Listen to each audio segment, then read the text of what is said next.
make sure you deliver all the time. Go above and beyond.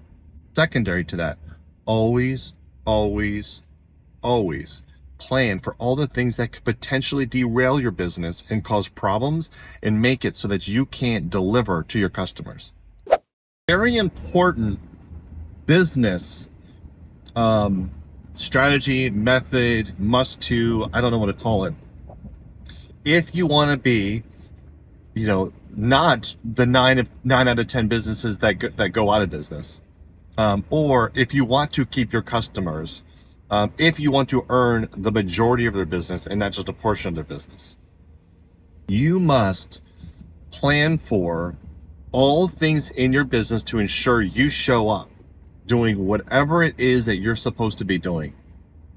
In addition to that, you must consider and think about pretty extensively about all the things that would cause you not to be able to show up and what you would do in that particular situation, and have secondary and maybe even a third additional plan to how to solve that problem. I'm currently on my way down to clean up an Airbnb because this didn't happen with the cleaning company that we use. Everyone has the right to go on vacation. Everyone has the right to do whatever they want to do, right? However, you have to plan for the contingencies about what happens if the plane breaks down and you can't make it back. What happens if you can't make it back for 2 days? When we take vacations, personally, when we have our restaurants and our real estate company and all the rentals and all of that, we usually plan for us not returning and us leaving earlier, just to have a couple of days of no business going on because people think we already left the country. And so if we have a couple of days there where no one's planning on us to doing anything, so we can catch up anything we need to do last minute before we leave. In addition to that, we never plan things right after we get back, because if things happen, engine goes out, people has a heart issue, you got to turn the plane around. Both of those things happened to me last year. There's not a big deal because people don't think we arrive back in the country for another a week or so. Even so if it gets delayed, not a big deal. Today, my cleaner, or I got a text last night from my cleaner at 12:30. Hey, I was supposed to land at 6 o'clock from my vacation from Mexico, and I was gonna get home, do all the things you need to do, and I was gonna do that clean for tomorrow. However, I'm not gonna be able to make it. My response to that was like, hey, no big deal. You're going to send your other cleaner, right? Because she's got, obviously, it's not just her, she's got other people to work for.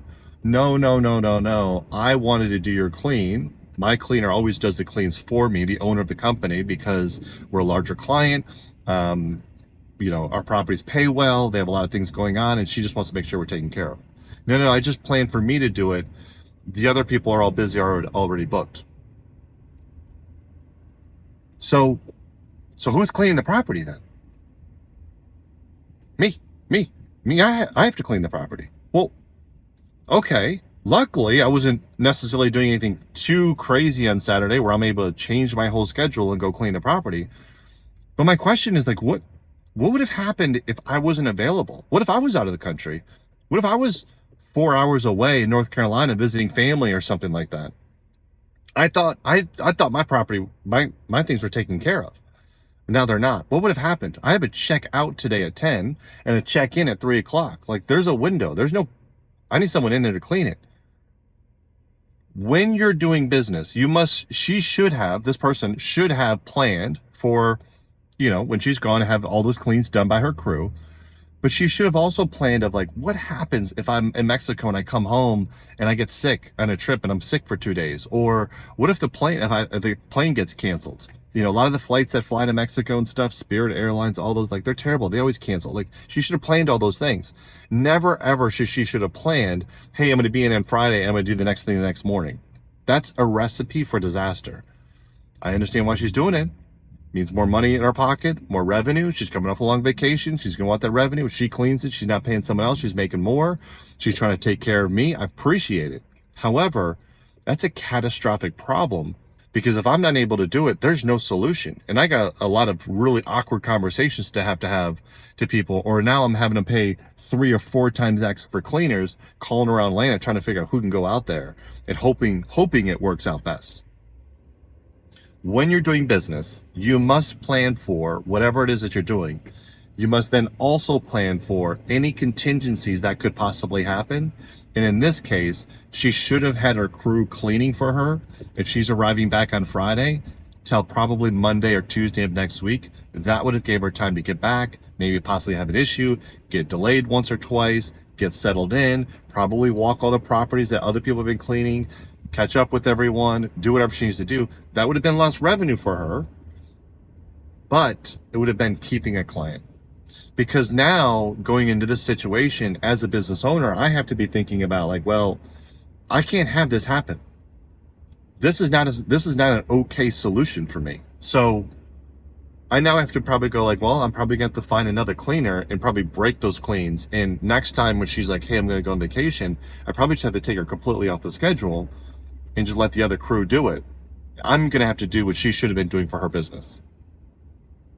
In business, if you want to remain in business and you want to keep your customers, you got to plan accordingly. Make sure you deliver all the time.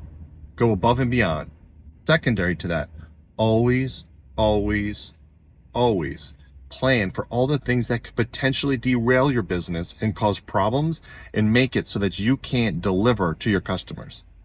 Have a secondary plan for that, and then have a secondary plan to your secondary plan. If you do that, you're more likely to remain in business.